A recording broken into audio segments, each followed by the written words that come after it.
வணக்கம் தாசையா. வணக்கம் ஐயா. இந்த மாலை பொழுது உங்களை வாழ்த்தி இந்த கலாசாலைக்கு வேதாம கல்லூரிக்கு உங்களை வாழ்த்தி வரவேற்கிறேன். கர்த்ததாமே உங்களை இந்த நேரத்திலேயும் ஆசீர்வதித்து நாங்கள் கற்றுக்கொள்ள போகிற பாடங்களை இன்னுமாக ஆசீர்வதித்து வழிநடத்துவார். உங்களோட கருத்தை ஒப்புக் கொடுக்கிறேன். தொடர்ந்து இன்றைய பாடத்துக்களை நாங்கள் இணைந்து கொள்ளலாம். நேயர்களே, இன்றைக்கு உரிய பாடம் பரிசுத்தவான்களுக்கு, அதாவது கிறிஸ்தவ சபைகளிலே வாரம் சென்று தங்களுடைய பிரசன்னத்தை காட்டுகின்ற மக்களுக்காக ஏற்பட்ட ஒரு நல்ல வேத பாடம். இது நேயர்கள் அநேகர் இல்லாவிட்டாலும் குறிப்பாக இந்த பாடம் சகோதரன் வின்சென்ட்டுக்கும் எனக்கும், ஆமென், யார் கேட்டாலும் சரி கேட்காவிட்டாலும் சரி, இந்த பாடம் எனக்கு அந்த ரீதியிலே இதை நான் உங்களுக்கு எடுத்துக்காட்ட விரும்புகின்றேன். நாம் இதுவரைக்கும் ரோமருக்கு எழுதின 5ஆம் அதிகாரம் வரைக்கும் நிறுத்தினோம். இன்றைக்கு 6, 7, 8 இந்த 3 அதிகாரங்கள், இது ரோமாவரிக்கு எழுதப்பட்ட நிருபத்தினுடைய ஒரு உச்சம் அல்லது கிளைமேக்ஸ். குறிப்பாக 7வது அதிகாரத்துல மேலே ஏறி பிறகு கீழே இறங்குவோம். இதை சரியாக அறிந்து புரிந்து கொள்ள வேண்டும் என்றால் இன்றைக்கு இருக்கின்ற பாடத்தை நீங்கள் கற்றுக்கொள்ள வேண்டும். இது இன்றைக்கு ரட்சிப்பினுடைய வழியை பற்றி முந்தி சொன்ன காரியங்களை எல்லாம் இணைத்து உங்களுக்கு எடுத்து காட்டுகின்றது. ஆகவே இதை கூர்மையுடனே கேட்போம். இது நீங்க பல தடவை உட்கார்ந்து பார்க்க வேண்டும். ஆகையினால ஒரு ஜெபத்தோட ஆரம்பிப்போம். எங்களுடைய நல்ல தகப்பனே, இந்த நேரத்தை நீர் தந்ததற்காக உமக்கு நன்றி செலுத்துகின்றோம். பிதாவே, எங்களுடைய சுய முயற்சினால் அல்ல, உம்முடைய திருவருளால் நாங்கள் கூடி குழுமி இருக்கின்றோம். ஆண்டவரே, இதோ ஒருவர், இருவர் அல்லது 3 பேர் இருந்தால் அவருடைய மத்தியிலே இருப்பேன் என்று வாக்குத்தத்தம் பண்ணியிருக்கின்றேன். ஆகையினாலே நீர் எங்கள் மத்தியிலே இருக்கின்றீர். ஆண்டவரே, நாங்கள் எங்களுடைய சபைகளுக்கு வாரம் சென்று காணிக்கை கொடுத்து ஜெபத்திலும் உபவாசத்திலும் ஈடுபட்டாலும் உம்முடைய ரட்சிப்பின் ஒரு மூல செய்தியை எங்களுக்கு நீர் சொல்லிக் கொடுத்தரலாம். எங்களுடைய கண்களை நீர் திறந்தரலாம். எங்களுடைய இருதய கதவுகளை திறப்பதற்கு முன்னதாக அறையிலே இருக்கின்ற குப்பையை வெளியே அதை அகற்றும்படி நீர் எங்களை செய்தரலாம். இது இயேசு கிறிஸ்துவின் திருநாமத்திலே கெஞ்சி மன்றாடுகின்றோம். ஆமென், ஆமென். ஐயா, இன்றைக்கு உரிய பாடம் உங்களுக்கு சொன்ன வண்ணமாக இது சபையில் உள்ள பரிசுத்தவான்களுக்கு ஆக எழுதப்பட்டது, கொடுக்கப்படும். ஏனென்றால் 7வது சபை, அதாவது நீங்கள் வெளிப்படுத்தல் 3ஆம் அதிகாரம் 7வது சபையை வாசித்தீர்கள் என்றால் அது நம்முடைய நிலைமையை சுட்டி காட்டுகின்றது. ஆகையினால இதை ஆரம்பிக்கிறதுக்கு முன்னதாக நீங்கள் வெளிப்படுத்தல் 3ஆம் அதிகாரம் கடைசி சபை அதை குறித்து நாம் வாசிப்போம். சகோதரன் வின்சென்ட் ஐயா, நீங்கள் வாசியுங்கள். இது இங்க இருந்து இதுதான் நம்மளுடைய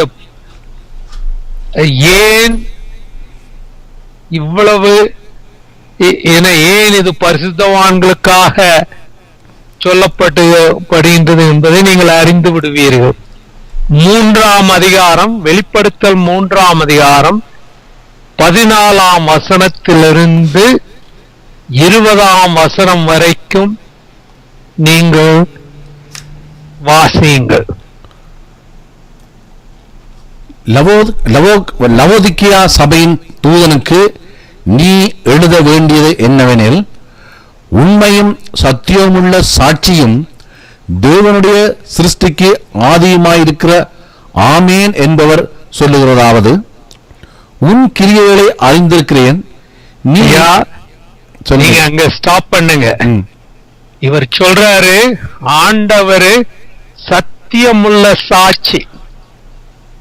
நீங்களும் நானும் பெரிய வேஷம் போட்டுக்கிட்டு போகலாம், ஆனால் ஆண்டவர் உண்மையான சாட்சி.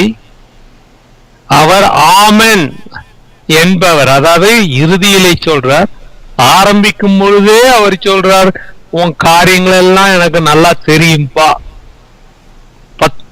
அடுத்த வசனம் வாசியுங்கள். உன் கிரியைகளை அறிந்திருக்கிறேன். நீ குளிருமல்ல அனலுமல்ல. நீ குளிரையாவது அனலையாவது இருந்தால் நலமாயிருக்கும். இப்படி நீ குளிருமின்றி அனலுமின்றி வெதவெதப்பாய் இருக்கிறபடியினால் உன்னை என் வாயினின்று வாந்தி பண்ணி போடுவேன். நீ நிர்வாக்கியமுள்ளவனும் பரிதபிக்கப்படத்தக்கவனும் தரித்திரனும் குருடனும் நிர்வாணியுமாய் இருக்கிறதை அறியாமல் நான் ஐஸ்வர்யன் என்றும் திரவியசம் பண்ணவன் என்றும் எனக்கு ஒரு குறைவுமில்லை என்றும் சொல்லுகிறபடியால் நான் நீ ஐஸ்வர்யானாகும் படிக்கும் நெருப்பிலே புடமிட்ட பொன்னையும் உன் நிர்வாணமாகிய அவலட்சணம் தோன்றாதபடிக்கு நீ உடுத்திக் கொள்வதற்கு வெண் வஸ்திரங்களையும் என்னிடத்தில் வாங்கிக் கொள்ளவும், நீ பார்வை அடையும்படிக்கு உன் கண்களுக்கு கலிக்கம் போடவும் வேண்டும் என்று உனக்கு ஆலோசனை சொல்லுகிறேன். நான் நேசிக்கிறவர்களோ அவர்களை கடிந்து கொண்டு சிட்சிக்கிறேன். ஆகையால் நீ ஜாக்கிரதா இருந்து மனம் திரும்பு. இதோ வாசற்படியில் நின்று தட்டுகிறேன். ஒருவன் என் சத்தத்தை கேட்டு கதவை திறந்தால் அவனிடத்தில் நான் பிரவேசித்து அவனோடு போஜனம் பண்ணுவேன், அவனும் என்னோடு போஜனம் பண்ணுவான். ஆமென். ஆமென். இது உலக மக்களுக்காக கொடுக்கப்படவில்லை.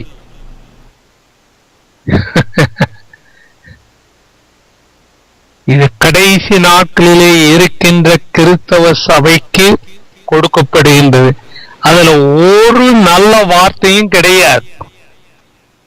நாம இப்போ பெருமை பாராட்டலாம், ஐஸ்வர்யவானா இருக்கிறோம், இது இப்படி இருக்கிறோம் அப்படி இருக்கிறோம். அவர் சொல்லிவிட்டாரு, நீ ரொம்ப மானக்கேடாக அவமான கோலமாக இருக்கின்றாய் அப்படி என்று ஆண்டவர் சொல்றாரு.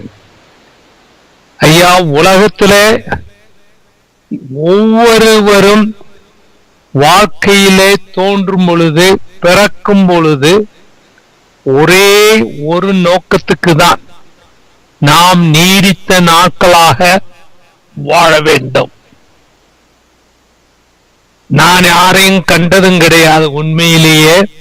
ஐயா, என்னை எவ்வளவோ கம்ப்ளைண்ட் பண்ணுவாங்க வாழ்க்கையில. ஆனால் எப்படியாவது வாழ்க்கையை நீடிக்க வேண்டும் என்பதுதான். இதை நாம இன்றைக்கு பார்க்க போகின்றோம். இதை கொஞ்சம் ஜாக்கிரதையாக பார்ப்போம். பாருங்க, இது குழந்தை பிறந்தது, தாயார் குழந்தையோட என்ன விளையாட்டு செய்யறதை நீங்க பார்க்கின்றீர்கள். நம்முடைய நாட்டிலேயும் எந்த நாட்டிலேயும் குழந்தை பிறந்தாலும் சரி, அவர்கள் நீண்ட நாட்கள் வாழ வேண்டும் என்பதுதான். ஆனால் நம்மை அறியாமலே நம்மளால ஒன்றும் செய்ய முடியாத என்னது பல நிகழ்ச்சிகள் ஏற்படுகின்றன.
நாம் இப்பொழுது பார்த்த வண்ணமாக எவ்வாறு ஹெய்டி என்ற ஒரு சிறு தீவிலே ஒரு பெரிய பூகம்பம் சில ஆண்டுகளுக்கு முன்னதாக நடந்தது. ஒருவேளை நீங்கள் அப்படிப்பட்ட நிகழ்ச்சிகளிலே இல்லாவிட்டாலும் சாவு நமக்கு நிச்சயமாக வருகின்றது. அதை நீங்கள் இங்க இதிலே பார்க்கலாம். ரோமர் 6:23 பாவத்தின் சம்பளம் மரணம், தேவனுடைய கிருபை வரமோ நம்முடைய கர்த்தராகிய இயேசு கிறிஸ்துவினால் உண்ட நித்திய ஜீவன். இது ஏன் என்கிறதை நாம கொஞ்சம் பார்க்க வேண்டும். முதலாவதாக ஆண்டவர் ஆதாம் ஏவாளை படைத்தார். ஆண்டவர் சொன்னார், நீ இந்த ஒரு பர்டிகுலர், இந்த ஒரு குறிப்பிட்ட மரத்தின் கனியை புசிக்காதே என்று கூறினார். ஆனால் நம்முடைய தாயார் மாறுபாடாக எனக்கு கீழ்ப்படியாததினால் பாவம் செய்து தேவ மைமையற்றவர்களானார்கள் என்று வேதாமம் கூறுகின்றது.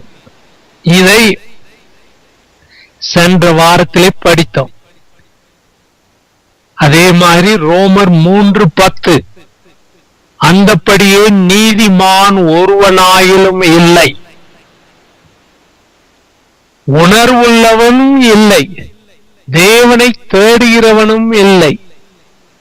எல்லாரும் வழி தப்பி ஏகமாய் கெட்டு போனார்கள், நன்மை செய்கிறவன் இல்லை, ஒருவனாயிலும் இல்லை. ஐயா, இது பெரிய உண்மை. எல்லாரும் பாவம் செய்து விட்டார்கள். இதை அழுத்த திருத்தமாக சொல்லுகின்றேன். நீங்கள் எந்த குடும்பத்திலிருந்து பிறந்தாலும் சரி, மனிதனாக நீங்கள் பிறந்து விட்டீர்கள் என்றால் பாவம், நாம் எல்லாரும் பாவம் செய்திருக்கின்றோம். ஆகையினாலே பாவத்தினுடைய விளைவு மரணம். அதை நாம ஒன்றும் செய்ய முடியாது. நாம கிணத்துக்குள்ள விழுந்து விட்டோம். நாம எப்படிதான் கயிறை வச்சு மேலே ஏற வேண்டும் என்றாலும் முடியாது. வேதாமம் என்ன சொல்லுகின்றது என்பதை நாம பார்ப்போம். எபேசியர் 2:8 கிருபையினாலே விசுவாசத்தை கொண்டு ரட்சிக்கப்பட்டீர்கள், இது உங்களால் உண்டானதல்ல, இது தேவனுடைய ஈவு. முதலாவதாக நாம என்ன பார்த்தோம் என்றால்,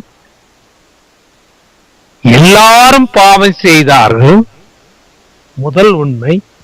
இரண்டாவது உண்மை, பாவத்தினால் மரணம் ஏற்பட்டது.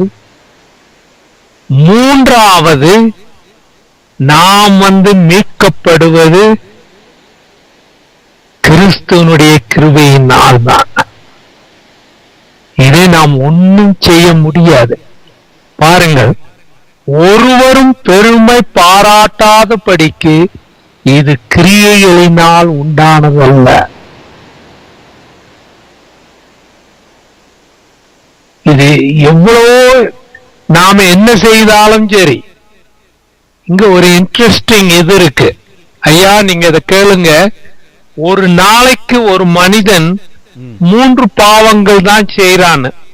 ரொம்ப பரிசுத்தவான்கள் 3 பாவம் தான், காலம், மத்தியானம், ராத்திரி. ஏன்னா சாதாரணமா அதை காட்டிலும் நிறைய பாவங்கள் செய்வோம். ஆனா இது நம்ம பரிசுத்தவான்களுடைய கூட்டத்தில் இருக்கிறதுனால 3, ஒரு நாளைக்கு 3 பாவங்கள் என்றால் 365, அதை 3ஆல பெருக்கினால் 1000ற்கு மேற்பட்டதாக நீங்க காணலாம். ஒரு வருடத்துக்கு 1095 பாவங்கள். என்ன மாதிரி நீங்க ஒரு 50 வருஷம் இருந்தீங்கள் என்றால் 50,000 பாவத்துக்கு மேல செய்திருப்பீங்க. ஏன்னா பாவம் ஒரு கொடிய நோய், அதை ஒன்னும் செய்ய முடியாது.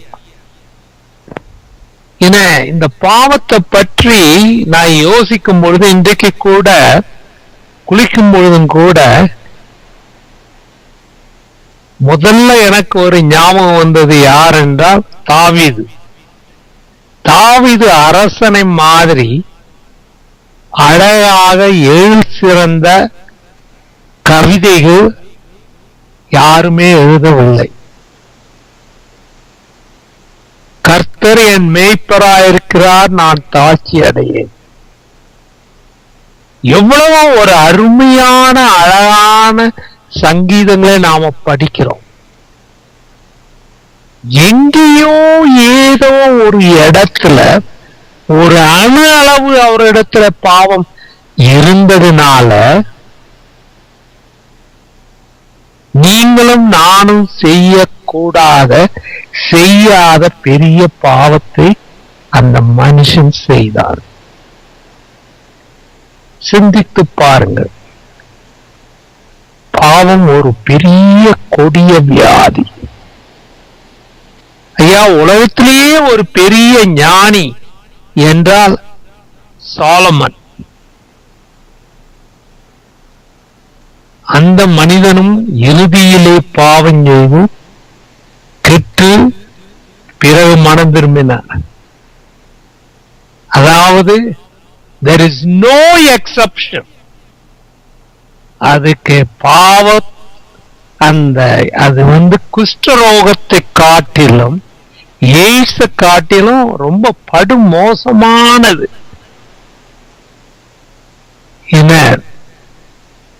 முதல் அது அந்த பாவம் செய்யறதுனால ஏசாயா சொல்றாரு, உங்கள் அக்கிரமங்களே உங்களுக்கும் உங்கள் தேவனுக்கும் நடுவாக பிரிவினை உண்டாக்குகிறது. உங்கள் பாவங்களே அவர் உங்களுக்கு செவி கொடாதபடிக்கு அவருடைய முகத்தை உங்களுக்கு மறைக்கிறது. ஐயா, பாவம். ரோமர் 3:12 எல்லாரும் வழி தப்பி ஏகமாய் கெட்டு போனார்கள், நன்மை செய்கிறவன் இல்லை, ஒருவனாகிலும் இல்லை.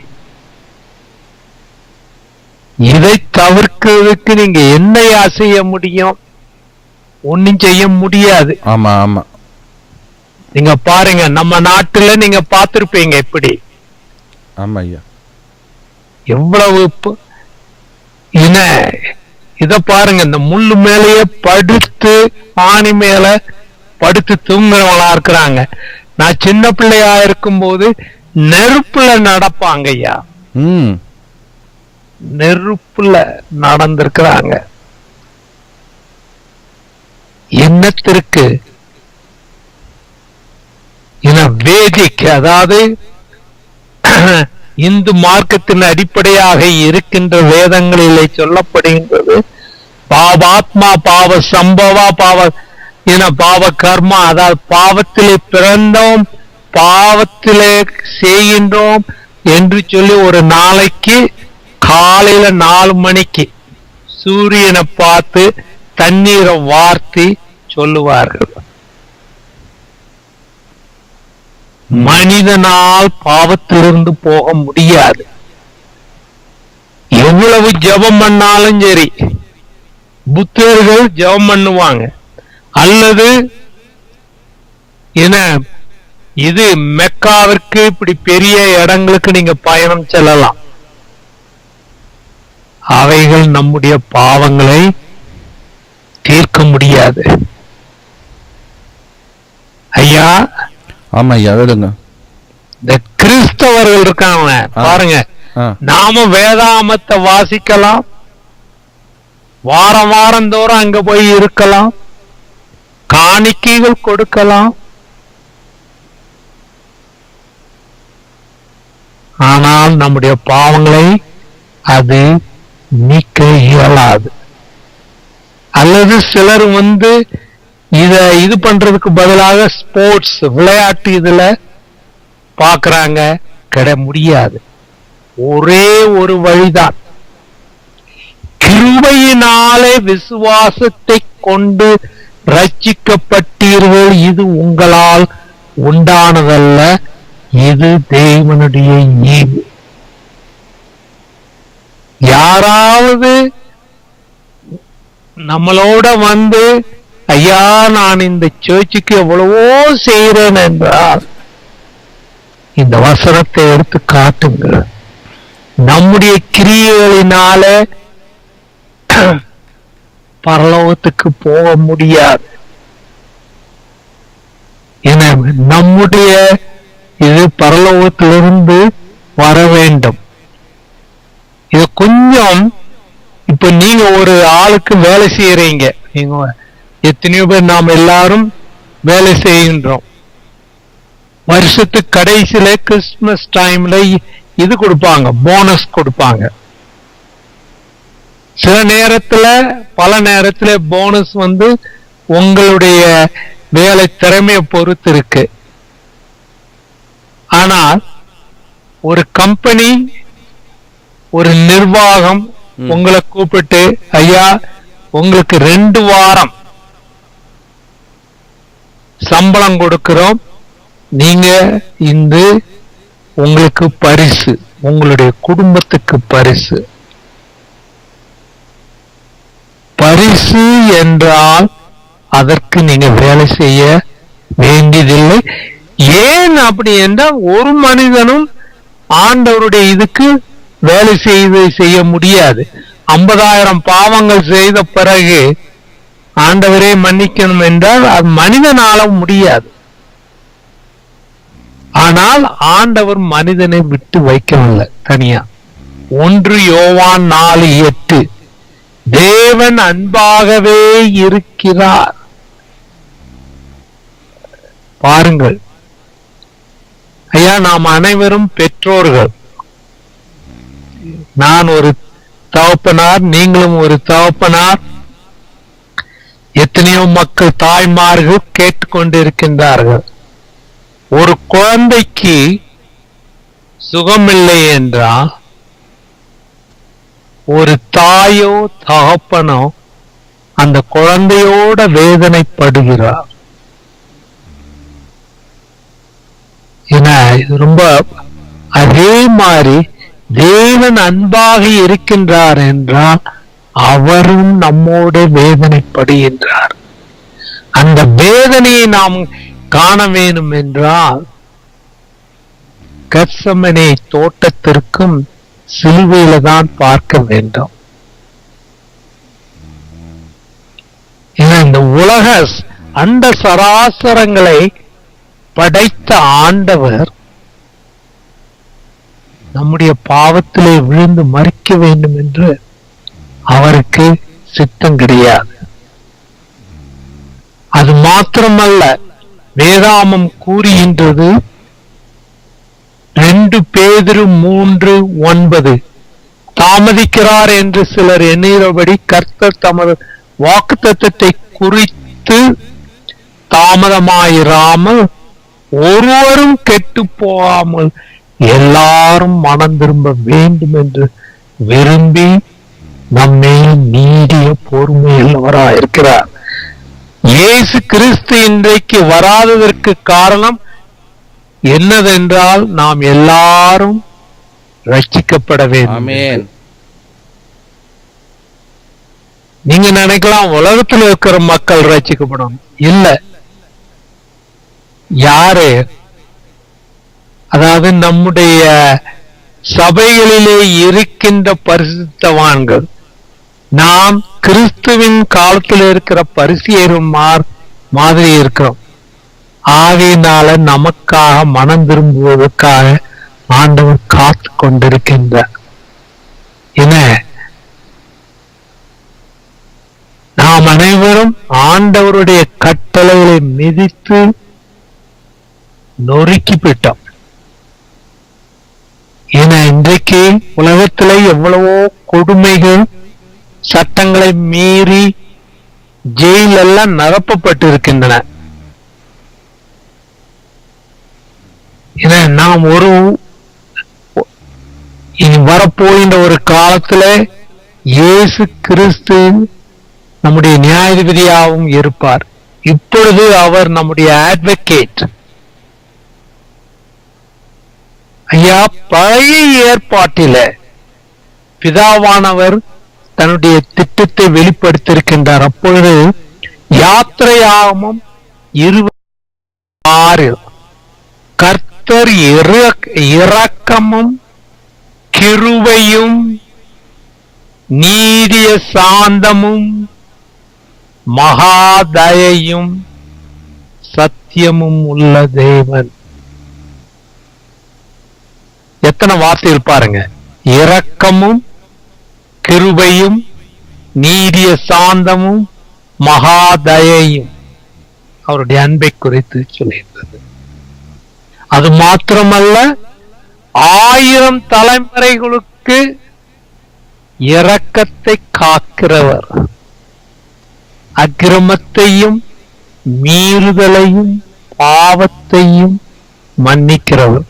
ஐயா, 3 தடவை அவர் சொல்றார். ஐயா, அக்கிரமத்தையும் மீறுதலையும் பாவத்தையும் மன்னிக்கிறவர், குற்றவாளியை குற்றமற்றவனாக விடாமல், இதை நீங்கள் வாசிக்கலாம். இதுல ஒரு பெரிய கருத்து, ஆண்டவர் இந்த எத்தனையோ அண்ட சராசரங்கள், கோடா கோடி உலகங்களை படைத்தும் அதுல ஒரே ஒரு சின்ன பிளானட், அதாவது இந்த உலகம், இந்த உலகம் காணாமல் போய்விட்டது, தவறிவிட்டது. இதைத்தான் ஆண்டவர் கூறுகின்றார் யோவான் 3:16, தேவன் தம்முடைய ஒரே பேரான குமாரனை விசுவாசிக்கிறவன் எவனோ அவன் கெட்டு போகாமல் நித்திய ஜீவனை அடையும்படிக்கு அவரை தந்தருளி இவ்வளவாய் இந்த பிரபஞ்சத்திலேயே ஒரு அணுவை போல இருக்கின்ற இந்த சின்ன உலகத்தை அன்பு கூர்ந்தார்.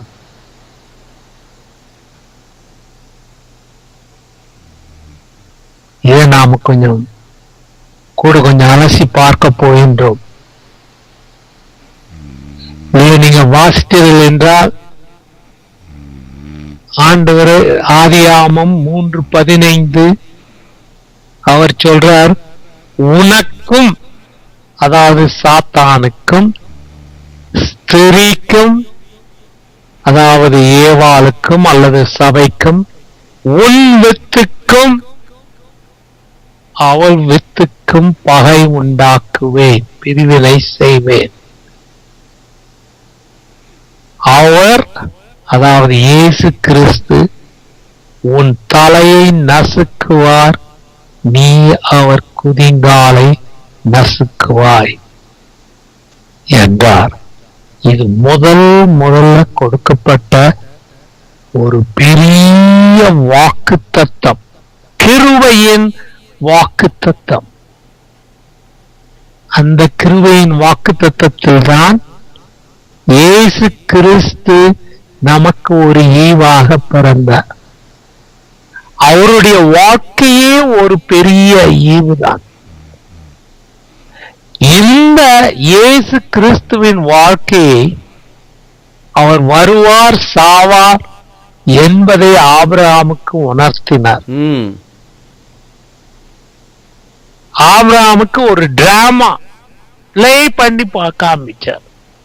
சும்மா சொன்னா அவருக்கு புரிஞ்சிருக்காது. ஆபிரகாமுக்கு அவர் சொன்னார், ஓ மகனை நீ கொண்டு வாப்பா, நீ எனக்கு பலியோடு.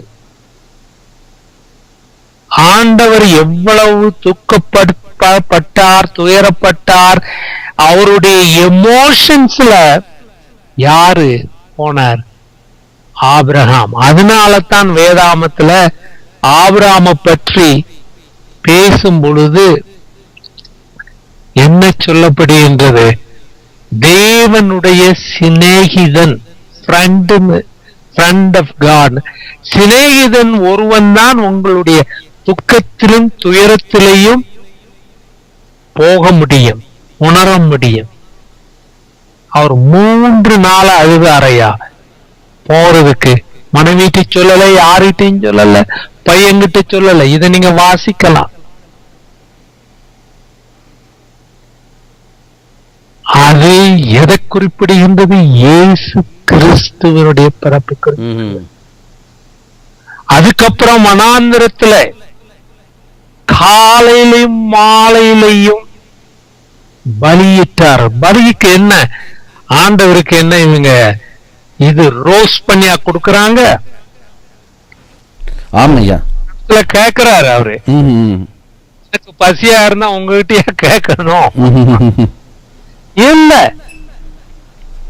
அவர்கள் ஆடுகள்ல ஒரு நல்ல ஆடை எடுத்து அதை ஆசாரியனிடத்துல கொண்டு வந்து அதன் மேல் நம்முடைய பாவங்களை அறிக்கை செய்து அதை நெருப்பிலே சுட்டு பலியிடுகின்றார்கள். அதை யாரை குறிப்பிடுகின்றது?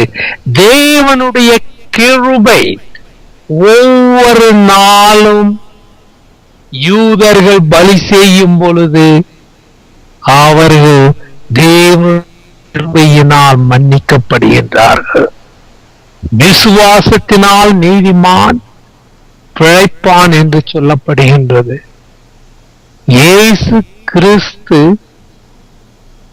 அந்த பலிபீடத்தில் இருக்கின்ற ஆட்டுக்குட்டி. இதைத்தான் யோவான் ஸ்நானகன் இயேசு ஞான ஸ்நானம் பெறும் பொழுது, இதோ உலகத்தின் பாவத்தை சுமந்து தீர்க்கிற தேவ ஆட்டுக்குட்டி.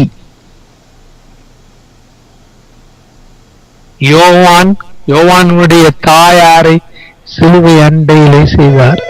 சிலுவையிலே அவர் பலி கொடுத்தார். என்ன பரிதாபம் பாருங்க! வேதாமத்திலே என்ன சொல்லப்பட்டிருக்கின்றது? கிருபையினாலே விசுவாசத்தை கொண்டு ரட்சிக்கப்பட்டீர்கள், இது உங்களால் உண்டானதல்ல, இது தேவனுடைய ஈவு, ஒருவரும் பெருமை பாராட்டாதபடிக்கு இது கிரியைகளினால் உண்டானதல்ல. இதை நாம் பல தடவை வாசிக்கின்றோம். உதாரணமாக மார்ட்டின் லூத்தர், ஒரு பெரிய சீர்திருத்தவாதி. அவருடைய கதையை கொஞ்சம் சற்று பார்ப்போம். ஆண்டவர் ரட்சிப்பை நமக்கு பரிசாக தருகின்றார். இதை நீங்கள் வேதாமத்தில் பார்க்கலாம்.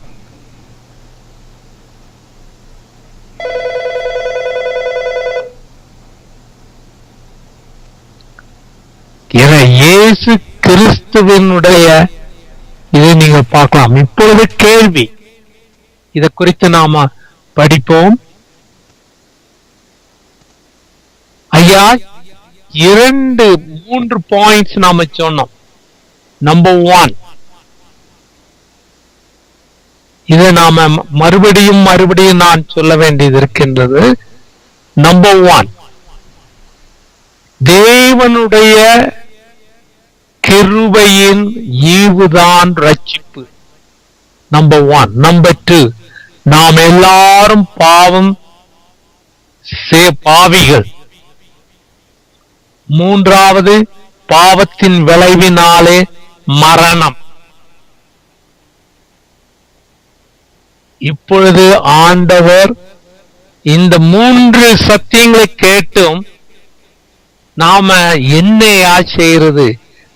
இதைத்தான் அப்போஸ்தலர் 16:31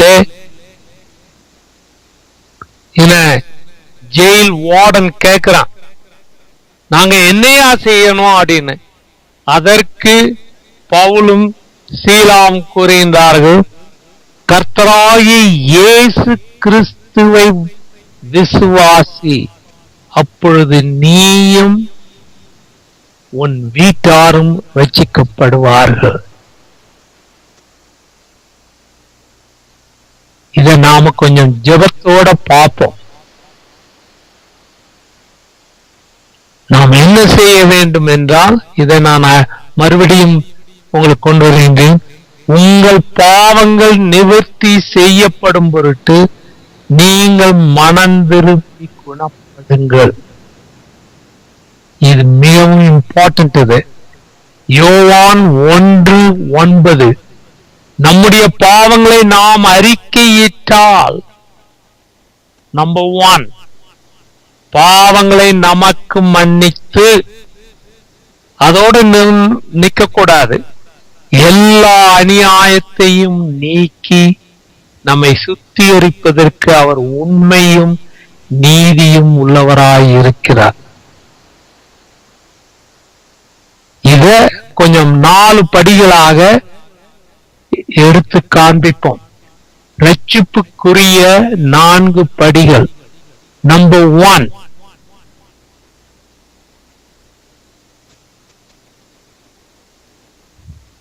இத நாம் ஒரு ஃபேக்ட்ஸ் ஏற்றுக்கொள்ள வேண்டும். நாம் எல்லாரும் பாவிகள் என்பதை ஏற்றுக்கொள்ள வேண்டும். 2வது, விசுவாசிக்க வேண்டும். 3வது, நம்முடைய பாவங்களை அறிக்கையிட வேண்டும். 4வது, தீர்மானி, நாம இயேசு கிறிஸ்துவை நாம், ஆண்டவரே நீரே என்னுடைய ராஜா என்று சொல்ல வேண்டும். ஆண்டவர் நம்முடைய இதயங்களிலே தட்டி கொண்டு இருக்கின்றார். இது நம்முடைய இதய அறையில நிறைய குப்பைகள் இருக்கின்றது. அது கதவை திறக்கிறதுக்கு நம்மளால முடியாது. ஆண்டவர் அவர் கதவை திறந்து உள்ள வரமாட்டாரு. நாம தான் திறக்க வேண்டும். ஆகையினால இந்த 4 ஸ்டெப்ஸ். நம்பர் 1, நாம் பாவிகள். இதனால்தான் மனிதன் இயேசுவை ஏற்றுக்கொள்ள வேண்டும். வேற வழியே கிடையாது. நம்முடைய பாவங்களை ஆண்டவரிடத்தில் அறிக்கை செய்ய வேண்டும். நாம் தேவனை, கிறிஸ்துவை நம்முடைய ராஜாவாகவும் நம்முடைய தலைவனாகவும் நாம் ஏற்றுக்கொள்ள வேண்டும். இயேசுவை ஏற்றுக்கொள்ளுதல் ரட்சிப்பை பரிசாக பெறுதல். பாருங்கள், இயேசு எவ்வளவு நமக்காக 3 தடவை கெத்செமனே தோட்டத்திலே அழுது ஜெபித்தார். ஒரு பாரமான சிலுவையை நமக்காக சுமந்தார். அவருடைய தலையிலே முற்கிரீடத்தை தரித்தார்கள். அதிலிருந்து ரத்தம் கசிய ஆரம்பித்தது. அதைத்தான் அபிஷேகம். உண்மையான அபிஷேகம் என்னதென்றால், இயேசு கிறிஸ்து எப்படி ஒரு எண்ணெய் பிழிந்து எடுக்கின்ற வண்ணமாக அவருடைய ரத்தம் அவரை கசிய ஆரம்பித்தது. இதைத்தான் நாம் சிலுவையை பார்க்கின்றோம். பாருங்கள், இயேசு கிறிஸ்து அந்த சிலுவையிலே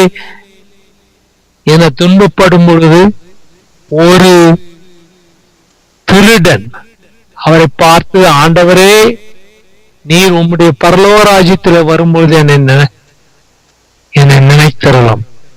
அப்பொழுது ஆண்டவர், நீ உறுதியாகவே என்னோட பரலோக ராஜ்யத்திலே இருப்பாய். ஆகையினால நாம் இயேசு கிறிஸ்துவின் முகத்தை பார்க்க வேண்டும். நாம் அனைவரும் மனம் விரும்ப வேண்டும்.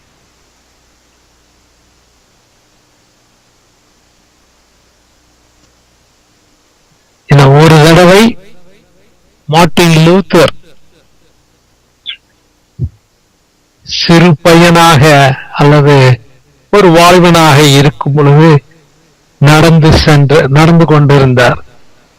அப்போது திடீரென்று மின்னல் அடித்தது. மார்ட்டின் லூத்தர் பயந்து போய் கீழே விழுந்து ஆண்டவரிடத்தில் ஜெபித்தார். ஆண்டவரே, நீர் என்னை இந்த கொடூரமான புயலில தண்டர்ஸ்டார்ம் நீர் என்னை பிழைக்க வைத்தால் என்னுடைய வாழ்க்கை முழுவதுமாக உமக்காக நான் அர்ப்பணிப்பேன். அவருடைய ஆகையினால அவர் ஒரு பாதிரியாராக சேர்ந்தார். எப்படி மனிதன் ஆண்டவருக்கு முன்னாக பரிசுத்தவானாக இருக்க முடியும்? தன்னை பழைய காலத்துல சாட்டையினால அடிச்சு நொறுக்கி அது தவம் இருக்கிறது, எல்லாம் செய்தார். இதை நீங்க பார்க்கலாம். ஆனால் அவருடைய மனதிலே பெரிய சஞ்சலம். அவர் வேதாகமத்தை படிக்க ஆரம்பித்தார். குறிப்பாக ரோமருக்கு எழுதின நிருபத்தை வாசிக்கும் பொழுது அவர் ஒரு பெரிய உண்மையை கண்டார். அதுதான் ரோமர் 6:23 பாவத்தின் சம்பளம் மரணம். தேவனுடைய கிருபை வரமோ நம்முடைய கர்த்தராகிய இயேசு கிறிஸ்துவினால் உண்டான நித்திய ஜீவன். இதை மீண்டும் மீண்டும் படித்தார். அதனால் அவர் கிறிஸ்து யார் என்று அறிந்து வந்தார். சாத்தானுக்கு விருப்பமில்லை. 1 யோவான் 5:12 குமாரனை உடையவன் ஜீவனை உடையவன், தேவனுடைய குமாரன் இல்லாதவன் ஜீவன் இல்லாதவன். இதைத்தான் நாம் அறிய வேண்டும். உங்களுக்கு நித்திய ஜீவன் உண்டென்று நீங்கள் அறியவும், தேவகுமாரனுடைய நாமத்தின் மேல் நீங்கள் விசுவாசமாயிருக்கவும், தேவகுமாரனுடைய நாமத்தின் மேல் விசுவாசமாயிருக்கிற உங்களுக்கு இவைகளை எழுதுகின்றேன். பாருங்கள், நாம் அனைவரும் பாவிகள். நாம் விசுவாசத்தினால்தான் ரட்சிக்கப்படுகின்றோம். பாவ அறிக்கை செய்வோம். ஆண்டவரை நம்முடைய அரசனாக ஏற்றுக்கொள்வோம். ஏனையா இன்றைக்கு நான் இந்த லெக்சர், இந்த சொற்பொழிவு ஆற்றினேன் என்றால், 6ஆம் அதிகாரம் 7-8 மனிதன் இயேசுவை ஏற்றுக்கொண்ட பிறகு என்ன நடக்கப் போகின்றது என்பதை அடுத்த வாரம் பார்க்க போகிறோம். அதை நீங்கள் புரிந்து கொள்ள வேண்டும் என்றால், முதலிலே நீங்கள் இயேசு கிறிஸ்துவை சொந்த இரட்சகராக ஏற்றுக்கொள்ள வேண்டும். அவர் உங்களை அழைக்கின்றார். ஐயா, நான் சின்ன பிள்ளையா இருக்கும் பொழுது ஆண்டவருக்கு ஒப்பு கொடுத்தேன். இப்பொழுது என்னுடைய சத்தம் உங்களுடைய செவிகளிலே படுமானால் உங்களை முழுவதுமாக புதுப்பிக்கும்படி ஆண்டவரிடத்திலே வந்து பாவ அறிக்கை செய்யுங்கள். அவர் உங்களை அழைக்கின்றார். உங்களுக்கு பங்களா கட்டி தருவேன் என்று அழைக்க அவர் வரவில்லை. உங்களுக்கு சொத்து சுகம் தருகின்றேன் என்றும் அவர் அழைக்க வரவில்லை. எவ்வாறு மீனவர்களை தம்முடைய சீஷர்களாக அழைத்தாரோ அவ்வாறே அழைக்கின்றார். கிறிஸ்துவின் வாழ்க்கையிலே, கிறிஸ்துவின் சொந்த வாழ்விலே அவருக்கு சொத்தும் சுகமும் கிடையாது. கண்ணீரோடு அழுதார். அவரை தேவ ஆலயங்களில் இருந்து துரத்தினார்கள், கொலை செய்ய இது பண்ணார்கள். ஆகையினால இறுதியிலே அவரை சிலுவையிலே அறைந்தார்கள். மகனே, மகளே, தாய்மார்களே, சகோதரர்களே, சகோதரிகளே, தகப்பன்மார்களே, இன்று ஆண்டவர் உங்களை முழுவதுமாக அர்ப்பணிக்க வேண்டும் என்று கூறுகின்றார். உங்களை அழைக்கின்றார். அவரு சொகுசான வாழ்க்கல்ல, சாவுக்காக உங்களை அழைக்கின்றார். தம்முடைய கரங்களை நீட்டி அழைக்கின்றார். அதுதான் காஸ்பல். இதுதான் நற்செய்தி. ஜெபிப்போமா? மகா இரக்கமும் வல்லமையுள்ள நல்ல தகப்பனே,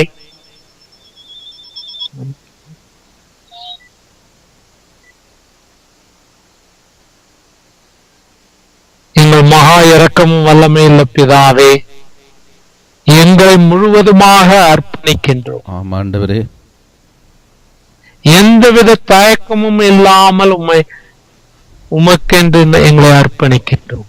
ஆமென். இன்றைக்கு 4 உண்மைகளை எடுத்து காட்டியிருக்கின்றேன். நம்பர் 1, உம்முடைய ரட்சிப்பு எங்களுக்கு ஒரு பரிசு. நம்பர் 2, ஆண்டவரே நாங்கள் பாவிகள், அதை நாங்கள் ஏற்றுக்கொள்ள வேண்டும். நாங்கள் விசுவாசத்தின் மூலமாகத்தான் அந்த பாவத்திலிருந்து வெளியேற முடியும். ஆமென். நம்பர் 4, ஆண்டவரே எங்களுடைய பாவங்களை நாங்கள் அறிக்கை செய்யும் போது நீர் மன்னிக்கிறது மாத்திரமல்ல, எங்களை நீர் கழுவி எங்களுக்கு பலத்தை தருகின்றேன். ஆண்டவரே இயேசு கிறிஸ்துவே, இதோ எங்களுடைய இருதயங்களை நாங்கள் திறக்கின்றோம். இதோ நான் வாசல் அண்டை வந்து கதவை தட்டுகின்றேன். எவனொருவன் கதவை திறந்தால் அவனோட வந்து நான் போஜனம் செய்வேன். ஆமென். பிதாவே, உம்முடைய நாமத்திற்காக, மகிமைக்காக, இன்றைக்கு இனிமேல் கேட்க போகின்ற ஒவ்வொரு நபரும் உம்முடைய ரட்சிப்பை இழந்து போகாதபடி ஆமையா உம்முடைய ராஜ்யத்திலே காணப்படும்படி அவர்களுக்காகவும் எங்களுக்காகவும் கர்த்தராகிய இயேசு கிறிஸ்துவின் திருநாமத்திலே கெஞ்சி மன்றாடுகின்றோம். ஆமென். ஆமென். ஆமென். மக்களே, இதுவரைக்கும்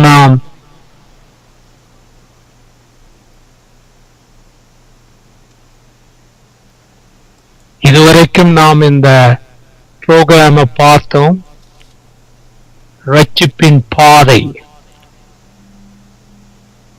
ஏதாவது உங்களுக்கு கேள்விகள் இருந்தால் தயக்கமில்லாமல் கேளுங்கள். இது உங்களுடைய நித்திய ஜீவனுக்கு மிகவும் முக்கியமானது. இதுல ஒரு பயமும் வேண்டாம். நாம் அனைவரும் பாவிகள் தான். ஆமென். ஒரு ஐயமும் கிடையாது. சிலர் படித்த பாவிகள், சிலர் படிக்காதவர்கள், சிலர் ரொம்ப கல்ச்சர், அதாவது கலாச்சாரத்துல பதிந்தவர்கள், மற்றவர்கள் கலாச்சாரம் இல்லாதவர்கள். நாம் அனைவரும் பாவிகள் தான். கர்த்தராகிய இயேசு கிறிஸ்துவின் இரத்தத்தினால, அவருடைய பாடுகளின் மரணங்களின் மூலமாக ரட்சிக்கப்படுகின்றோம். அவரை அழைக்கின்றார். அந்த அழைப்பு மீண்டும் உங்களுக்கு ஒரு நின்றேன். அவருக்காக நாம் சாக வேண்டும். ஐயா, உங்களுக்கு மற்றவர்கள் யாருக்காவது கேள்வி இருந்தால் கேட்கட்டும். இதுதான் சுவிசேஷம். ஆமென். ஆமென். அருமையான பாடம் ஐயா. என்று மிக அற்புதமாக கர்த்தருடைய வார்த்தையை இந்த வேதாம கலாசாலையில் நீங்கள் எடுத்து வந்தீர்கள். மக்களிடம், நேயர்களிடம் நாங்கள் கேள்விக்காக மீண்டுமாக ஒரு 5 நிமிடம் கொடுக்கலாம். 4162530080 என்ற இலக்கத்திலே அவர்கள் அழைக்கட்டும். அதுக்கு அந்த கேள்வி வரும் வரைக்கும் நீங்கள் பொதுவான கருத்துக்கள் எதுவும் இருந்தால் எங்களோட பேசிக்கொள்ளுங்கள். நாங்கள் 5 நிமிடத்துக்கு பின்பதாக இந்த பாடத்தை நாங்கள் நிறைவே கொண்டு வரலாம். அதாவது வேதாமத்திலேயே ரோமருக்கு எழுதப்பட்ட 3 அதிகாரங்கள் 6, 7, 8 அது ஒரு மிகவும் முக்கியமான அதிகாரங்கள். அது எப்படி என்றால், இன்றைக்கு இருக்கின்ற இது மாதிரி, அதாவது நோ ஸ்டாப்பிங், அதாவது ஃப்ரீவே மாதிரி, அதாவது உங்களுடைய ஊர்ல 401 ஆயாது. ஆமா, ஹைவே 401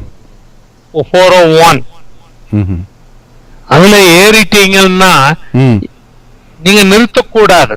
ஆமா. அதே மாதிரி அமெரிக்காவில கூட நீங்க ஸ்லோவாவும் போக கூடாது. குறைந்தபட்சம் 45 மைலும் அதிகம் மிஞ்சி போனால் சில இடங்களில் 55, 65 அல்லது 75 மைல் தூரத்தில் போக வேண்டும். இதை அதே மாதிரி யாராவது இந்த ரோமருக்கு எழுதின நிருபத்தை படிக்கும் பொழுது குறிப்பாக 6ஆம் அதிகாரம், 7ஆம் அதிகாரம், 8ஆம் அதிகாரத்தை நீங்க எங்கேயும் ஸ்டாப் பண்ணக்கூடாது. ஏன்னா ஸ்டாப் பண்ணீங்கன்னா அதனுடைய அர்த்தம் புரியாமல் போகும். ஏன்னா இது எப்படி என்றால் பவுல் ஒரு பெரிய அவருடைய முழு கருத்தையும் இங்கதாயா சொல்றாரு 7வது அதிகாரத்துல. 7வது அதிகாரம் தான் எவரெஸ்ட். எது? ரோமருக்கு எழுதப்பட்ட எவரெஸ்ட். அந்த 8ஆம் அதிகாரம் இத நாம ரொம்ப கூர்மையா வாசிக்க வேண்டாம். எத்தனையோ பேர் பாதியில நிறுத்திட்டு பிற இடங்கள்ல பவுல் இப்படி சொல்றாரு அப்படின்னு. நான் உதாரணமா உங்களுக்கு சொல்றேன். இது ரொம்ப இன்ட்ரெஸ்டிங் ஐயா. நீங்க நானா ஒரு நாள் என்கிட்டயே எத்தனையோ பேரு வாதாடி இருக்கிறாங்க. எதை குறித்து? நான் இத ஒரு வசனத்தை வாசிக்க போகின்றேன். அந்த வசனத்தை மாத்திரம் தான் வாசிப்பார்கள், அதை முழுக்க வாசிக்கிறது கிடையாது. இத பாருங்கள், அவர் சொல்றார். இத நீங்க வாசியுங்கள் ஐயா. 6ஆம் அதிகாரம் 14ஆம் வசனம். ரோமர் 6:16 ஐயா. 6:14. 6:14. ஒரு நிமிஷம். இது ரொம்ப இன்ட்ரெஸ்டிங். இது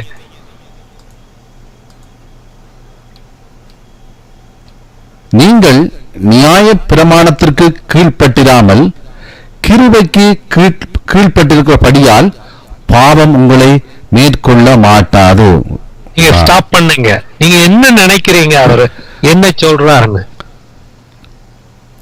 அதாவது நாம 10 கட்டளைகள் நியாய பிரமாணத்தை கீழ்ப்படிய வேண்டியதில்லை. ஆமா, அப்படித்தான். நான் மாத்திரமில்ல, இங்க உள்ள அநேகர் அதை குறித்து பேசுகிறார்கள். கிருபை காலத்துல இருக்கிறபடியால உங்களுக்கு நியாய பிரமாணத்தின் கட்டுப்பாடு தேவையில்லை என்ற விதத்தில் அவர்கள் பேசுவதை நாங்கள் கேட்டிருக்கிறோம். சரி, நீங்க அடுத்த 2 வசனங்களை வாசியுங்க. இதனால் என்ன? நாம் நியாய பிரமாணத்திற்கு கீழ்ப்பட்டிராமல் கிருபைக்கு கீழ்ப்பட்டிருக்கிறபடியால் பாவம் செய்யலாமா? கூடாதே. மரணத்துக்கு ஏதுவான பாவத்துக்கானாலும் நீதிக்கு ஏதுவான கீழ்ப்படுதலானாலும் எதற்கு கீழ்ப்படியும்படி உங்களை அடிமைகளாக ஒப்புக் கொடுக்கிறீர்களோ அதற்கே கீழ்ப்படுகிற அடிமைகளாக இருக்கிறீர்கள் என்று அறியீர்களா? முன்னே தொடர்ந்து வாசியுங்கள். முன்னே நீங்கள் பாவத்திற்கு அடிமைகளாக இருந்தும் இப்பொழுது உங்களுக்கு ஒப்புவிக்கப்பட்ட உபதேச சட்டத்திற்கு நீங்கள் மனப்பூர்வமாய் கீழ்ப்படிந்ததனாலே தேவனுக்கு ஸ்தோத்திரம். பாவத்தினின்று நீங்கள் விடுதலையாக்கப்பட்டு நீதிக்கு அடிமைகளானீர்கள். உங்கள் மாம்ச பலவீன நிமித்தம் மனுஷர் பேசுகிற பிரகாரமாய் பேசுகிறேன். அக்கிரமத்தை நடப்பிக்கும்படி முன்னே நீங்கள் உங்கள் அவயங்களை அசுத்தத்திற்கும் அக்கிரமத்திற்கும் அடிமைகளாக ஒப்புக் கொடுத்தது போல இப்பொழுது பரிசுத்தமானதை நடப்பிக்கும்படி உங்கள் அவயங்களை நீதிக்கு அடிமைகளாக ஒப்புக் கொடுங்கள். பாவத்திற்கு நீங்கள் அடிமைகளாயிருந்த காலத்தில் நீதிக்கு நீங்கினவர்களாய் இருந்தீர்கள். இப்பொழுது உங்களுக்கு வெட்கமாக தோன்றுகின்ற காரியங்களினாலே அக்காலத்தில் உங்களுக்கு என்ன பலன் கிடைத்தது? அவைகளின் முடிவு மரணமே. பாருங்க, என்ன அவரு இத முழு கதையிலும் வாசிக்கணும். இத பாதியில எங்க நிறுத்திட்டீங்கன்னா தப்பான அபிப்பிராயத்துல வருவோம். இது தொடர்ந்து நீங்க வாசித்தீங்கன்னா ரொம்ப இன்ட்ரெஸ்டிங்கா இருக்கும். பாருங்க, மீண்டும் அவர் என்ன இதுக்கு விளக்கம் நான் அடுத்த வாரத்துல தருகின்றேன். நான் இதை முழுதும் வாசிப்போம். 7வது அதிகாரம் 7வது வசனத்துல நீங்க வாசியுங்க. 7வது அதிகாரம் 7வது வசனம். ஆகையால் என்ன சொல்லுவோம்? நியாயப்பிரமாணம் பாவமோ? அல்லவே பாவம். பாருங்க, ஆமென். அதுக்கும் முன்னதாக 6வது வசனத்துல கொஞ்சம் தெளிவாக்குறாரு. இப்பொழுதோ நாம் பழமையான எழுத்தின்படி அல்ல, புதுமையான ஆவியின்படி ஊழியம் செய்யத்தக்கதாக நம்மை கட்டியிருந்த நியாய பிரமாணத்துக்கு நாம் மரித்தவர்களாகி அதனின்று விடுதலையாக்கப்பட்டிருக்கிறோம். ஆகையால் என்ன சொல்லுவோம்? நியாய பிரமாணம் பாவமோ? அல்லவே பாவம் இன்னதென்று நியாய பிரமாணத்தினால் நான் அறிந்தேனே அன்றி மற்றபடி அறியவில்லை. இச்சையாதிருப்பாயாக என்று நியாய பிரமாணம் சொல்லாதிருந்தால் இச்சை பாவம் என்று நான் அறியாமல் இருப்பேனே. பாவமானது கற்பனையினாலே சமயம் பெற்று சகலவித இச்சைகளையும் என்னில் நடப்பித்து நியாயப்பிரமாணம் இல்லாவிட்டால் பாவம் செத்ததாயிருக்குமே. முன்னே நியாயப்பிரமாணம் இல்லாதவனாய் இருந்தபோது நான் ஜீவனுள்ளவனாயிருந்தேன். கற்பனை வந்தபோது பாவம் உயிர் கொண்டது, நான் மரித்தவனானேன். இப்படி இருக்க ஜீவனுக்கு ஏதுவான கற்பனையே எனக்கு மரணத்துக்கு ஏதுவாயிருக்க கண்டேன். பாவமானது கற்பனையினாலே சமயம் பெற்று என்னை வஞ்சித்து அதனாலே என்னை கொன்றது. ஆகையால் நியாய பிரமாணம் பரிசுத்தமுள்ளதுதான், கற்பனையும் பரிசுத்தமாயும் நீதியுமாயும் நன்மையாயும் இருக்கிறது. இப்படி இருக்க நன்மையானது எனக்கு மரணமாயிற்றோ? அப்படி அல்ல, பாவமே எனக்கு மரணமாயிற்று. இத முழுக்க வாசிச்சாதான் எல்லாத்தையும் புரியும். நீங்க நடுவுலயே அங்க ஸ்டாப் பண்ணிட்டீங்கன்னா அது படுமோசமா இருக்கும். நீங்க தொடர்ந்து வாசிங்கள், என்ன சொல்றாருன்னு பாருங்க. இப்படி இருக்க ஜீவனுக்கு ஏதுவான கற்பனையே எனக்கு மரணத்துக்கு ஏதுவாயிருக்க கண்டேன். பாவமானது கற்பனையினாலே சமயம் பெற்று என்னை வஞ்சித்து அதனாலே என்னை கொன்றது. ஆகையால் நியாயப்பிரமாணம் பரிசுத்தம் உள்ளதுதான், கற்பனையும் பரிசுத்தமாயும் நீதியும் நன்மையாயும் இருக்கிறது. இப்படி இருக்க நன்மையானது எனக்கு மரணமாயிற்றோ? அப்படியல்ல, பாவமே எனக்கு மரணமாயிற்று. பாவம் கற்பனையினாலே மிகுந்த பாவம் உள்ளதாகும் படிக்கும் அது நன்மையானதை கொண்டு எனக்கு மரணத்தை உண்டாக்கினதனாலே பாவமாகவே விளங்கும்படிக்கு அப்படியாயிற்று. இங்க பாருங்க, ரொம்ப கீ பாயிண்ட். கற்பனை இல்லாத பொழுது நான் ரொம்ப ஹாப்பியா இருந்தேன். கற்பனை வந்துச்சு, ஐயோ நீ இச்சிக்கிறப்பான்னு, நான் செத்து போயிட்டேன். புரியுதா ஐயா? ஆமா. அது என்ன சொல்லுது என்றால், கற்பனை வந்த பிறகு அதை மேக்னிஃபை பண்ணுது. அதாவது இப்ப நாம கண்ணாடி இருக்கு பாத்தீங்களா, கண்ணாடி இல்லாத பொழுது நான் நல்லாதான் இருந்தேன். கண்ணாடியில் போய் பார்த்த உடனே அது இங்க இந்த புள்ளி இருக்கு, அங்க இது கருப்பா இருக்கு, இது சிவப்பா இருக்கு, இது நான் கழுவணும், இதெல்லாம் அது கண்ணாடி தான் சொன்னது. இப்ப நான் கண்ணாடி மேல கோபம் கொண்டு கண்ணாடிய உடைச்சா என்னுடைய பாவம் தீராது. இதைத்தான் அவர் சொல்றார். நான் என்ன சொல்றாருன்னா, நியாயப்பிரமாணம் வந்த பிறகு பாவம் அதிகமாக எனக்கு தெரிந்தது. கடைசியில் அவரை பாருங்க, எவ்வளவு அழகான கன்க்ளூஷன். நீங்க தொடர்ந்து வாசியுங்கள், விடாதீங்க. சரி, ஒரு நிமிஷம் ஐயா. 14 வசனம். 7:14 ஐயா. 8:14 7:14. மேலும் நமக்கு தெரிந்திருக்கிறபடி நியாயப்பிரமாணம் ஆவிக்குரியதாயிருக்கிறது, நானோ பாவத்துக்கு கீழாக விற்கப்பட்டு மாம்சத்துக்குரியவனாயிருக்கிறேன். எப்படியெனில் நான் செய்கிறது எனக்கே சம்மதியில்லை.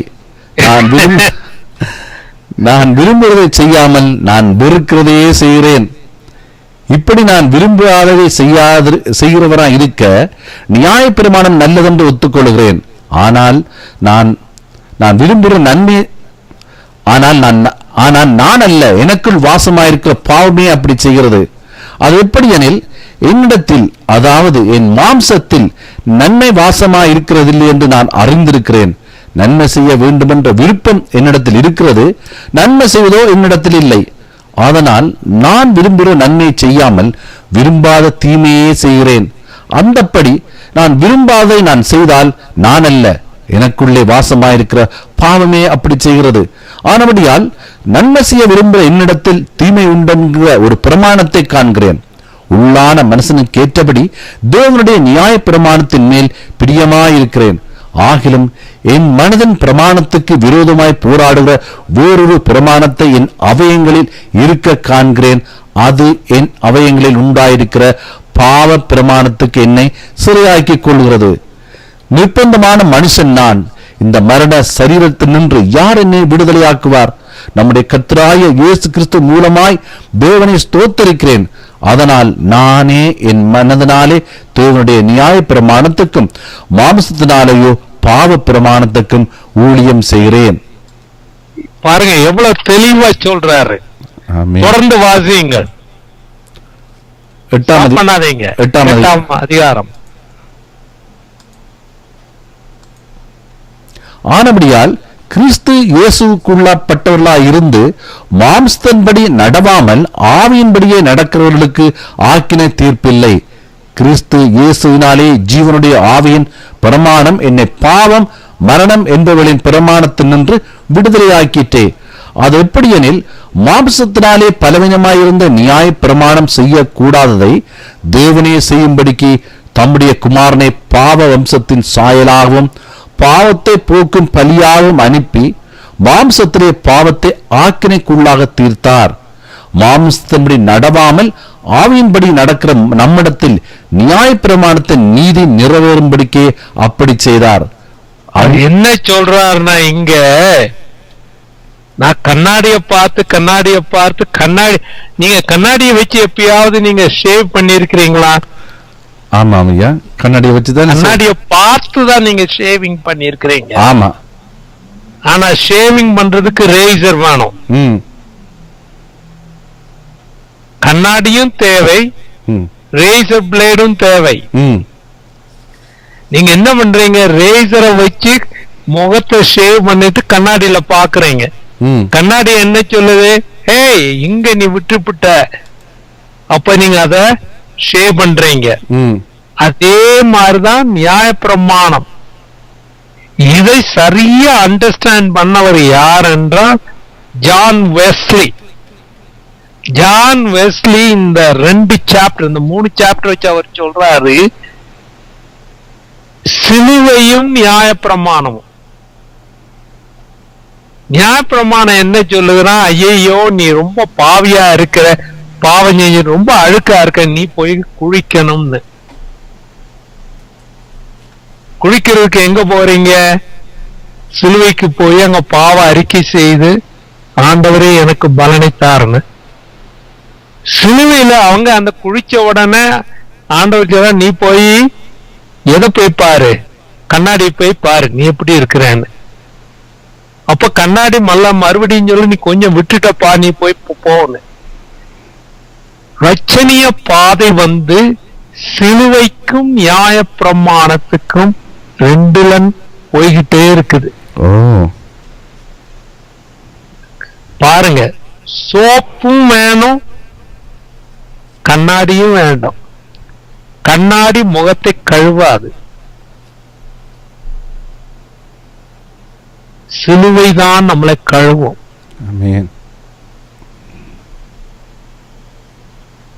கண்ணாடி இல்லாவிட்டா சிலுவை தேவையில்லை. ஏன்னா பாவம் கிடையாது இல்லையா? பாவம் இல்லைன்னா என்னதுக்கு ஆண்டவர் சாகணும்?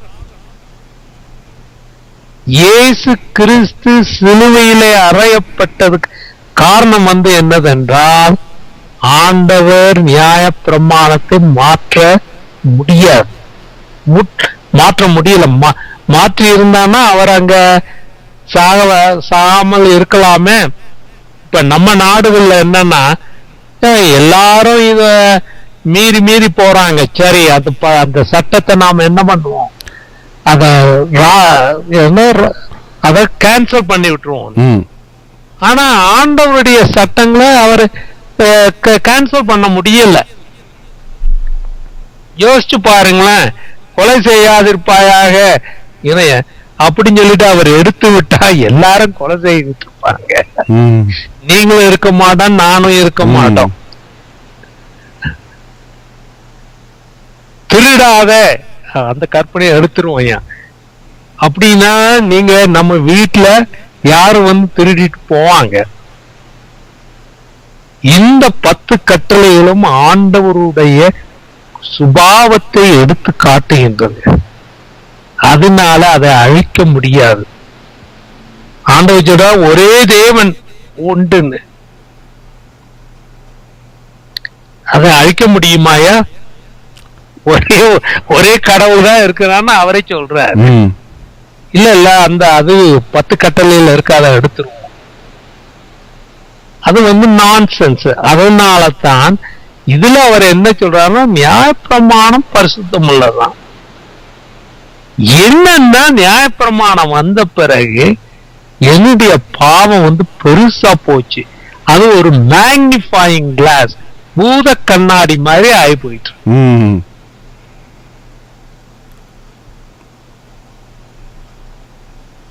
அப்பதான் எனக்கு தெரிஞ்சது நான் பாவத்துக்கு அடிமையா இருக்கேன். அது வரைக்கும் நான் நல்ல மனுஷன். இதத்தான் அவர் சொல்றாரு, நான் கோயிலுக்கு போறேன், காணிக்க கொடுக்கிறேன், இதெல்லாம் செய்யறேன். ஆனால் அந்த 10 கட்டளைகள் ஆண்டவர் சொல்றாரு, நீங்க மலப்பிரசங்கத்துல வாசித்தீங்கன்னா அதை வாசிச்ச பிறகு எந்த பரிசுத்தவானும் பரிசுத்தவானாக இருக்க மாட்டான். இதுதான் அவருடைய கருத்து. நான் என்னத்தை சொல்றேன் என்றால், நீங்க 6ஆம் அதிகாரத்துல வாசித்தீங்கன்னா 7, 8 இந்த 3 அதிகாரங்களையும் தொடர்ந்து வாசித்தால்தான் முழு கருத்தும் தெரியும். நீங்க நடுவுல நிறுத்திக்கிட்டு இதுதான் டொராண்டோவா இருக்கலாம், நீங்க 401ல வந்துட்டு இருக்கும் போது என்ன டொராண்டோ இதுதான், ஏன் என்ன டொராண்டோனா அங்க சைன் போட்டிருக்கோம், டொராண்டோ வந்து சேர்ந்துட்டு டொராண்டோன்னு. மடையனே அது சிட்டி லிமிட், அது சிட்டிக்குள்ள நீங்க இன்னும் இல்ல. இப்ப நீங்க டொராண்டோல இருந்து வரும் பொழுது இப்போ சிட்டி அங்க பெருசா போச்சு. முந்தி ஒரு காலத்துல டொராண்டோல வரும் பொழுது அந்த ஏர்போர்ட் வந்து ரொம்ப தூரத்துல இருக்கும். அங்க ஒரு சைனை போட்டிருப்பாங்க சிட்டி லிமிட்னு. ஏனென்றால் ஏர்போர்ட்ல வர ஆட்கள் இருந்து வரி வசூலிக்கிறதுக்காக அங்க என்ன போட்டு வச்சிருப்பாங்க, சிட்டி லிமிட்னு இருக்கும். அத அந்த லிமிட் நீங்க அப்புறம் நீங்க காரை ஓட்டிட்டு போனீங்க என்றால் ஒரு குறைந்தபட்சம் 20, 30, 40 மைலுக்கு ஒரு வீடும் இருக்காது, ஒண்ணு இருக்காதுங்க. நீங்க இது எங்கேயும் பார்க்கலாம். எட்மண்டனுக்கு வந்தீங்கன்னா எட்மண்டன்ல இருந்து ஏர்போர்ட் வந்து அது ஒரு 10-15 மைல் இருக்கும். அதுக்கு அந்த ஏர்போர்ட்டுக்கும் சிட்டி நீங்க பாக்குற வீடுகளுக்கும் மத்தியில நிறைய வெளியாந்திர மாதிரி இருக்கும். இதையே அங்க போய் போட்டாங்கன்னா அதுக்கு ஒரே ஒரு காரணம், அப்படி அவங்க போடலைன்னா அங்க பக்கத்துல இருக்கிற சிட்டி ஒரு கிராமம் வந்து இது எங்களுடையதுன்னு சொல்லி இது பண்ணி அங்க இருக்கிற வரி அதெல்லாம் அவங்க வசூலிப்பாங்க. அதனால எட்மண்டன் என்ன சொல்றா, இது இங்க சிட்டி லிமிட்னு போட்டிருக்கு, அதை வச்சு நாம போகக்கூடாது, நம்ம கண்டினியூஸா டிரைவ் பண்ணணும். அதே மாதிரி 6, 7, 8 இதுல எங்கேயும் நீங்க ஸ்டாப் பண்ணாதீங்க, நேரா 8ஆவது அதிகாரத்துல வந்து முடிச்சு பிறகு நீங்க உட்கார்ந்து யோசிங்க என்னதான் பவுலார் சொல்றாருன்னு. நீங்க எங்கேயாவது நடுவுல நின்று விட்டீங்க பிறகு நீங்க தப்பான அபிப்பிராயத்தை கொண்டு வருவீங்க. அதைத்தான் அவரும் சொல்றாரு. அவர் அடிக்கடி அதை சொல்றாரு. அவரு நீங்க 3ஆம் அதிகாரத்துல வாசித்தாலும் நியாயப்பிரமாணத்தை குறித்து அவர் பேசும்போது என்ன பழைய காலத்துல அவர் எழுதும் பொழுதே அவருக்கு நல்லா தெரியும், இந்த ஆட்கள் வந்து சரியா வாசிக்காம. நான் அதை வாசிக்க போயிருந்தேன். 3ஆம் அதிகாரம் கடைசி வசனம் பாருங்க, நான் வாசிக்க போகின்றேன். விருத்த சேதனம் இது வந்து 31ஆம் வசனம் பாருங்க. அவர் கேள்வி கேட்கிறாரு, விசுவாசத்தினாலே நியாயப்பிரமாணத்தை அவமாக்குகிறோமோ? அப்படியல்ல, நியாயப்பிரமாணத்தை நிலைநிறுத்துகிறோமே. அதாவது 10 கட்டளைகளை எங்களால கை கொள்ள முடியுதே, அதைத்தான் அங்கே சொல்றாரு. இந்த ரோமரம் முழுவதையும் வாசிக்கணும். நீங்க பாதியில நின்றுகிட்டீங்கன்னா அவ்வளவுதான், தப்பான கருத்துக்கு. இதைத்தான் பேதுரு ஒரு இடத்துல சொல்றாரு பவுலை குறித்து.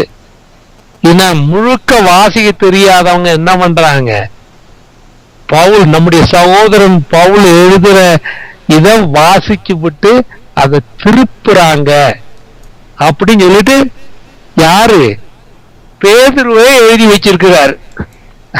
அதனால பேதுரு இருந்த காலத்திலேயே இது நடந்திருக்கு. ஐயா சொல்லுங்க ஐயா. நீங்க இத பார்த்திருக்கலாம் அந்த வசனத்தை. பேதுரு 1 பேதுருவைய அவர் அதுலயே சொல்லி இருக்கிறாரு, நீங்க ஜாக்கிரதையாயிருங்க. ஜனங்கள்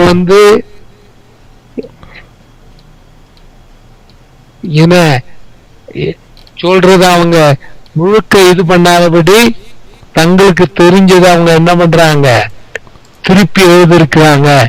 இத நான் 2 பேதுரு 3ஆம் அதிகாரம். ஐயா நீங்க இதை வாசிச்சு இதை முடிப்போம், யாரும் கேள்வி ஆகினால இதை முடிச்சிருவோம். 2 பேதுரு, ஆமாம் 2 பேதுரு 3ஆம் அதிகாரம். சொல்லுங்க. சரி, 3ஆம் அதிகாரம் 3ஆம் அதிகாரம்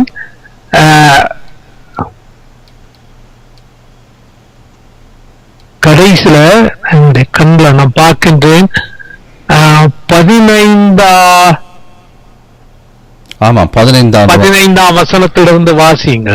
மேலும் நம்முடைய கர்த்தரின் நீடிய பொறுமையை இரட்சிப்பென்று எண்ணுங்கள். நமக்கு பிரியமான சகோதரனாகிய பவுலும் தனக்கு அருளப்பட்ட ஞானத்தினாலே இப்படியே உங்களுக்கு எழுதியிருக்கிறான். எல்லா நிருபங்களிலும் இவைகளை குறித்து பேசியிருக்கிறான். அவன் சொன்னவைகளில் சில காரியங்களை அறிகிறதற்கு அரிதாயிருக்கிறது. கல்லாதவர்களும் உறுதி இல்லாதவர்களும் மற்ற வேத வாக்கியங்களை புரட்டுகிறது போல தங்களுக்கு கேடு வரத்தக்கதாக இவைகளையும் புரட்டுகிறார்கள். ஆதனால் பிரியமானவர்களே, இவைகளை முன்னமே நீங்கள் அறிந்திருக்கிறபடியால் அக்கிரமக்காரருடைய வஞ்சகத்திலே நீங்கள் இழுப்புண்டு உங்கள் உறுதியிலிருந்து விலகி விழுந்து போகாதபடிக்கு எச்சரிக்கையாயிருந்து நம்முடைய கர்த்தரும் இரட்சகருமாகிய இயேசு கிறிஸ்துவின் கிருபையிலும் அவரை அறிகிற அறிவிலும் வளருங்கள். அவருக்கு இப்பொழுதும் என்றென்றைக்கும் மகிமை உண்டாவதாக. ஆமேன். ரொம்ப தமாஷா இருக்கு. இன்றைக்குதான் செய்யறாங்கன்னு இல்ல, அன்றைக்கே அதை செய்திருக்கிறாங்க. அது ரொம்ப இன்ட்ரெஸ்டிங். அது ஐயா மீண்டும் அடுத்த வாரம் சந்திப்போம். ஆமையா, அடுத்த வாரம் இதை ரொம்ப ஆழமாக படிக்க போகின்றோம்.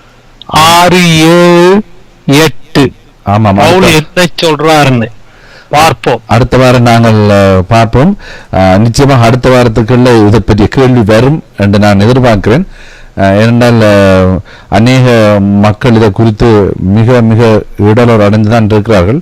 அதை குறித்து அவர்கள் பல இடங்களிலே பேசியிருக்கிறார்கள். அதை இன்னும் விவரமாக நான் அடுத்த வாரம் எடுத்து வருகின்றேன். ஆனால் உங்களுடைய சப்ஜெக்டுக்கு அது சிறிதாக எடுத்து வரலாம். நம்முடைய பாடங்களுக்கு அது தடை இல்லாதபடிக்கு நாங்கள் கேள்வி பதில் நேரத்தில் அதை குறித்து பேசலாம். நன்றியும் வாழ்த்துக்களும் ஐயா. மீண்டுமாக அடுத்த வாரத்திலே நாங்கள் வேதாமா கலாசாலையிலே நாங்கள் தொடர்ந்து உங்களோடு இணைந்து கொண்டு பாடங்களை கற்றுக்கு மகிமையாக அநேக மக்களுக்கு சுவிசேஷம் அறிவிக்கிற பிள்ளைகளாக நாங்கள் மாற கர்த்தர் கிருபை செய்வாராக. நன்றியும் வணக்கங்களும். மீண்டும் சந்திப்போம். Good night.